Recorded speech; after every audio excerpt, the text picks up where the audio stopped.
I am Shrathi Rikyas from Foundation for Future Leaders. நாங்கள் இன்னைக்கு என்னோட லைஃபோட தொடர்பான ஒரு மிக முக்கியமான வீடியோ மட்டும் தான் பார்க்க போகிறோம். அதுதான் இந்த லைஃப் ஸ்கில்ஸ். லைஃப் ஸ்கில்ஸ் என்றால் என்ன? Life skills are helpful abilities we learn that make our lives better and successful. Life skills என்றால்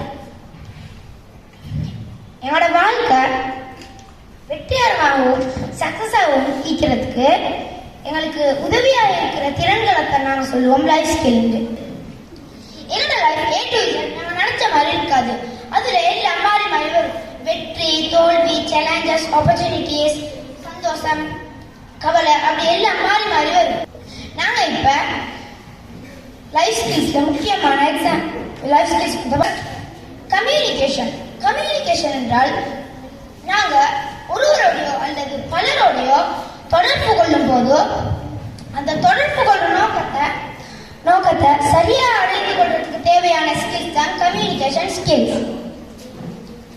இதுக்கு 4 விஷயம் அடங்கும். 4 விஷயத்தை கருத்துல கொண்டா அழகா செய்யணும். First, speaking clearly. நாங்க மற்றவரோட பேசுறது கிளியரா இருக்கணும். அடுத்தது லிஸ்னிங் கேர்ஃபுல்லி. மத்தக்கள் சொல்றதை நாங்க கவனமாக செவி மதிக்கணும். அடுத்தது ஆஸ்கிங் கொஷன்ஸ். எங்களுக்கு நம்ம டவுட் இருந்தா அவர்கிட்ட கேட்டு தெரிஞ்சுக்கணும். அடுத்தது ரெஸ்பெக்ட் அதர்ஸ்.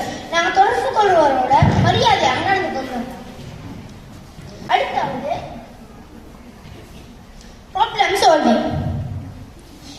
லைஃப்ல எல்லாருக்கும் ப்ராப்ளம் வரும்.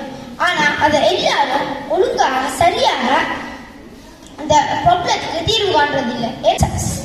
சரியா இனங்கள் அந்த ப்ராப்ளத்தை அதுக்குரிய சரியான தீர்வை காண்றதுக்குரிய ஸ்கில்ஸ் தான் ப்ராப்ளம் சால்விங் ஸ்கில்ஸ். அடுத்தாவது டிசிஷன் மேக்கிங் என்பது எங்களோட வாழ்க்கையில் ஒரு முக்கியமான விடயமாகும். இது சரியான நேரத்தில் சரியான டிசிஷனை நாங்கள் எடுக்கணும். அப்படி எடுக்காம விட்டா சில வேளை அது எங்களோட முழு வாழ்க்கையை பாதிக்கும். டைம் என்பது எங்களுக்காக ஒரு செகண்ட் கூட வெயிட் பண்ணாது. எனவே நாங்க தான் அதை முறையாக பயன்படுத்தி அதற்கு எங்களோட வேலைகளை ஒழுங்கமைத்து வைக்கணும். ஒழுங்காக பயன்படுத்திக்கணும். Digital literacy. நாங்க இன்னைக்கு வாழ்ந்து கொண்டிருக்கிறது டிஜிட்டல் யுகத்தில்.